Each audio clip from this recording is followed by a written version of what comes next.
रिया तू अकेली लड़की देख भी आई है और मुझे बताया भी नहीं, मैं भी जरा अच्छे से परख लेती। अपने रियांश के लिए पूरी तरह से काबिल है या नहीं, वो जमाने गए जब लड़की को घर का काम आता है या नहीं।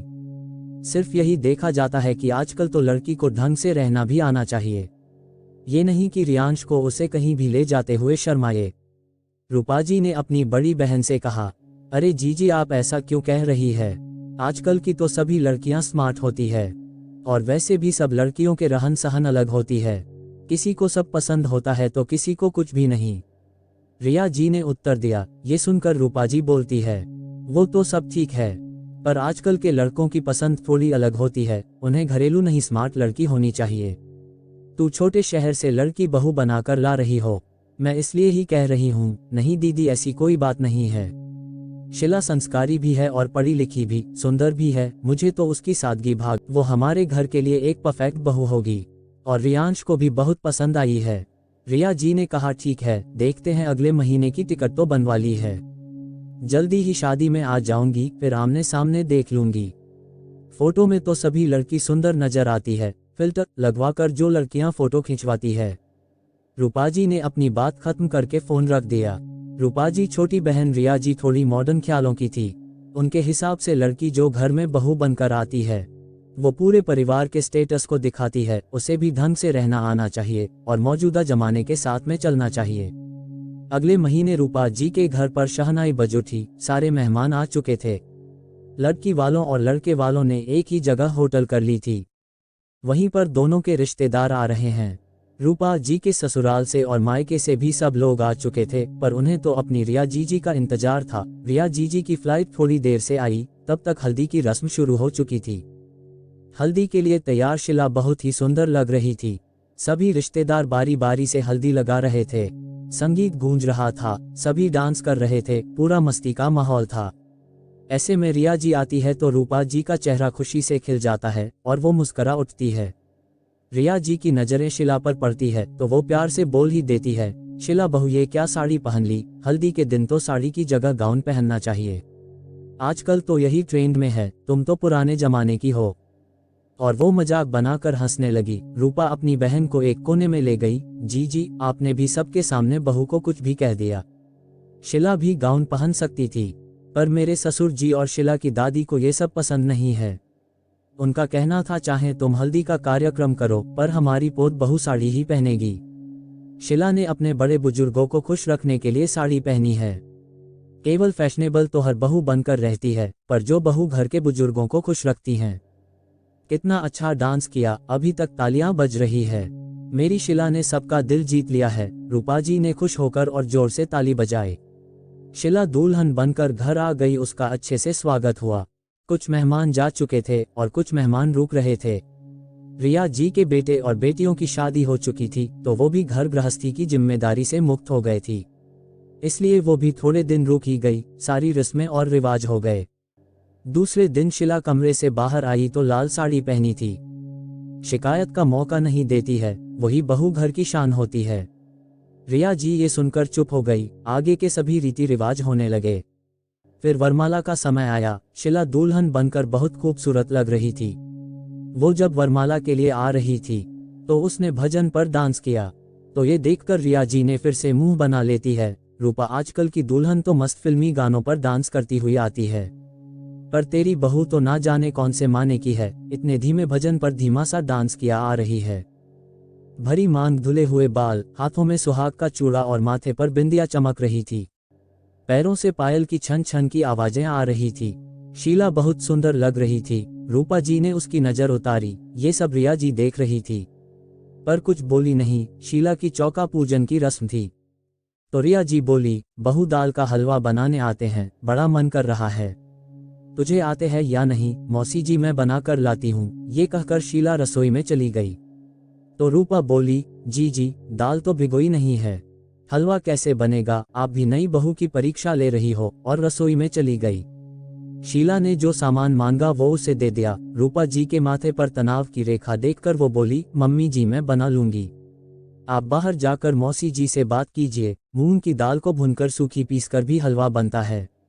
रूपा जी बाहर आ गई और थोड़ी देर बाद शीला हलवा बनाकर ले आई। हलवा लाजवाब बना था, रिया जी ने मुंह पर तारीफ नहीं करी पर हलवा उन्होंने पूरा खा लिया था। 2-4 दिन बीत गए थे। शीला धीरे धीरे सबको समझ की कोशिश कर रही थी। रिया जी कुछ दिन रहकर चली गई। शीला ने भी अपना घर संभाल लिया। वो दादा ससुर, सास ससुर, पति के साथ खुश रहने लगी। घर में सब कुछ सही चल रहा था। एक दिन अचानक रूपा जी बाथरूम में फिसली और उनकी रीढ़ की हड्डी में भारी चोट लग गई। डॉक्टर ने उन्हें बिस्तर पर आराम करने को कहा। अपनी छोटी बहन की तबीयत पूछने रिया जी फिर से घर आई। बहन की हालत, उनका दर्द उनसे देखा नहीं जा रहा था। उनके कहने पर वो 2-4 दिन रुकने को तैयार हो गई। शीला ने पूरा घर अच्छे से संभाल लिया था। घर में सिर्फ शीला, ये दे दो, शीला वो चीज कहाँ है, बस यही आवाजें गूंज रही थी। सास की सेवा के साथ ही शीला अपने दादा ससुर का भी पूरा ख्याल रख रही थी। उन्हें समय पर खाना देना और दवाई भी दे रही थी।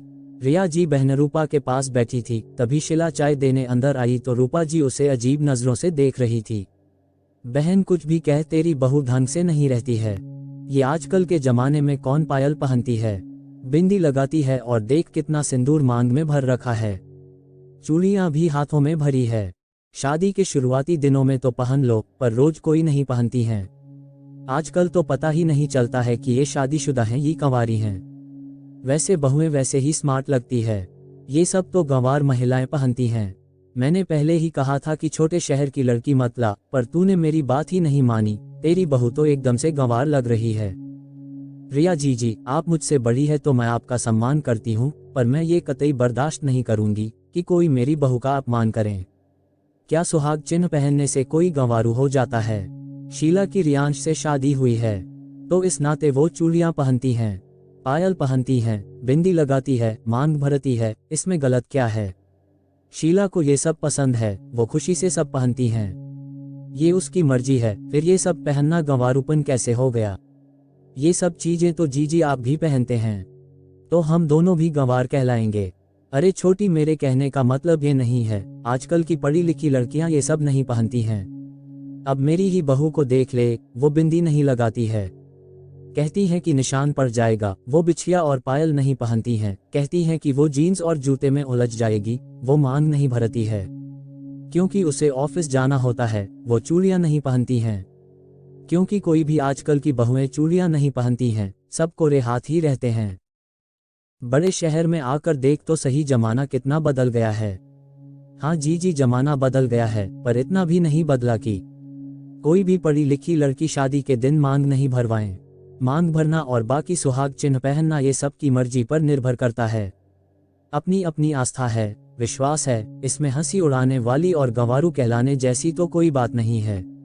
मैंने आपकी दोनों बहुओं को भी देखा है, जो सुंदर दिखने के नाम पर चेहरे पर मेकअप तो कर लेगी, पर बिंदी तक नहीं लगाएगी। ये उनकी इच्छा है, पर मैंने तो कभी आपकी बहू की हंसी नहीं उड़ाई, उन्हें कभी ताना नहीं मारा। जी, शीला चाहे छोटे शहर से है तो क्या हुआ, आजकल घर घर इंटरनेट है। मेरी बहू को हर चीज की पूरी जानकारी है। वो ऑनलाइन के साथ साथ ऑफलाइन भी सारे काम कर लेती है। वो ऑनलाइन शॉपिंग के साथ घर के सभी काम भी कर लेती है। केवल सुहाग चिन्ह पहनने मात्र से ये गंवारू कैसे साबित हो गई? शिवा, शीला के संस्कार बहुत अच्छे हैं। अब देखो ना, जब से मुझे चोट लगी है तब से मेरे ससुर जी की भी सेवा करती है, और इसने मेरी सेवा में भी दिन रात एक कर दिए है। अपने हाथों से मेरे सभी काम करती है, मेरी सेवा करती है, खुद ही खाना बनाती है, तो मुझे अपने हाथों से खिलाती भी है। ये सब देखकर आप तो ये भी कह दोगे कि ये सब काम आजकल की बहुएं कहाँ करती है। शीला तो गंवार है जो अपनी सास की सेवा कर रही है। आजकल की बहुएं तो मेड लगा देती है। ये सुनकर रिया जी की आंखें झुक गई। जो ये सब चीजें पहनती हैं, उन्हें हेय दृष्टि से देखकर उन्हें गंवार बताया जाता है, न उनकी हंसी उड़ाई जाती है। अपनी संस्कृति की रक्षा करने वाली महिलाओं का हमेशा मजाक नहीं उड़ाते हैं। रिया जी अपनी ही सोच में डूब गई थी। तभी रूपा बहन की आवाज से वो अपने विचारों से बाहर आती है। जी, कहाँ खो गई हो? कब से आवाज लगा रही हूँ। शीला, चाय रख गई है, पी लीजिए, ठंडी हो जाएगी। बहन मुझे माफ कर दे, मैंने तेरी बहू की हंसी उड़ाई। तू बहुत किस्मत वाली है, तू बहुत किस्मत वाली है जो तुझे ऐसी बहू मिली है, जो तेरी सेवा करती है, घर परिवार रिश्तों से जुड़ी हुई है, जो साक्षात अन्नपूर्णा है, घर की लक्ष्मी है, जिसके हाथों में बरकत है। जिसकी पायल की छन छन से आंगन चहकता है, जिसकी चूड़ियों की खनक मधुर संगीत सी लगती है, जिसकी माथे की बिंदिया घर में उजाले सी दमकती है, और जिसके सिंदूर से पूरे घर में सकारात्मकता सी छाई रहती है। ऐसी बहू तो नसीबों से ही मिलती है। रिया जी शीला को ढेर सारा आशीर्वाद देकर गई। शीला की सेवा से कुछ ही दिनों में साधना जी पूरी तरह से स्वस्थ हो गई। दोस्तों, सुहाग चिन्ह पहनना गंवारूपन नहीं है, ये तो अपनी इच्छा है, अपनी मर्जी है। कुछ महिलाएं अपनी संस्कृति और परंपराओं से आज भी जुड़ी हुई है, और कुछ महिलाएं इन सब का त्याग कर चुकी है। सो दोस्तों, ये थी हमारी आज की कहानी। इस कहानी के बारे में आपका क्या कहना है, हमें कमेंट करके अवश्य बताएं, और इसी तरह कहानी रोज सुनने के लिए वीडियो को लाइक कर दीजिए और चैनल को सब्सक्राइब कर दीजिए।